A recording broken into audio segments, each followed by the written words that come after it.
नमस्कार, श्री स्वामी समर्थ। तर चला तुमच्यासाठी आज परत एकदा एक नवीन रेसिपी घेऊन आलेली आहे। ही नवीन रेसिपी आपल्या बच्चे कंपनीला खूप आवडेल आणि त्या रेसिपीचं नाव आहे तिखट चटपटीत मखाने। यासाठी लागणारं साहित्य आहे रोस्टेड मखाने। रोस्टेड मखाने म्हणजे मी हे मखाने थोडे तुपावर परतून घेतलेले आहे, थोडेसे क्रंची होतपर्यंत। हे बघू शकता असे क्रंची होतपर्यंत। त्यानंतर घेतलेलं आहे तूप, मीठ, चाट मसाला, तिखट, लिंबाचा रस आणि साखर। तर चला मग वळूया आपल्या रेसिपीकडे। आता इथे आपण तूप तापवायला ठेवू पहिले।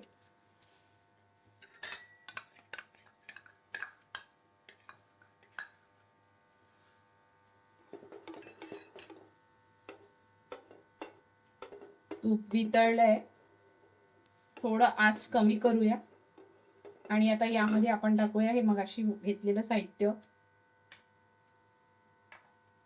सुरुवातीला मी एकदम कमी आच किंवा बंद करूनही टाकलं तरी चालेल। तिखट, चाट मसाला आणि मीठ थोडंसं 2 मिनिटं परतून घेऊ।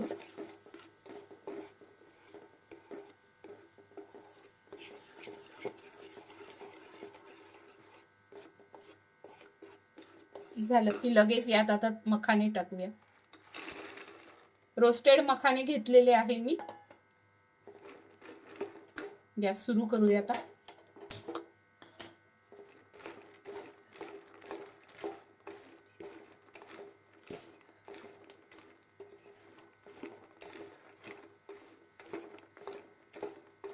छान परतवून घेऊया।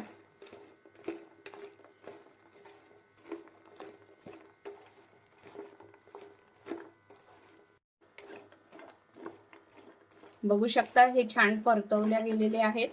आता यात लगेचच आपण लिंबाचा रस घालूया, साखर आणि एकदा परतवूया। चटपटीत मखाणे तयार आहेत। तुम्हीही घरी नक्की करून बघा आणि कसे झाले ते मला कमेंटद्वारे नक्की सांगा। माझ्या व्हिडिओला लाईक, सबस्क्राईब आणि शेअर करायला विसरू नका। तसेच पुढील व्हिडिओसाठी माझ्यासोबत राहा।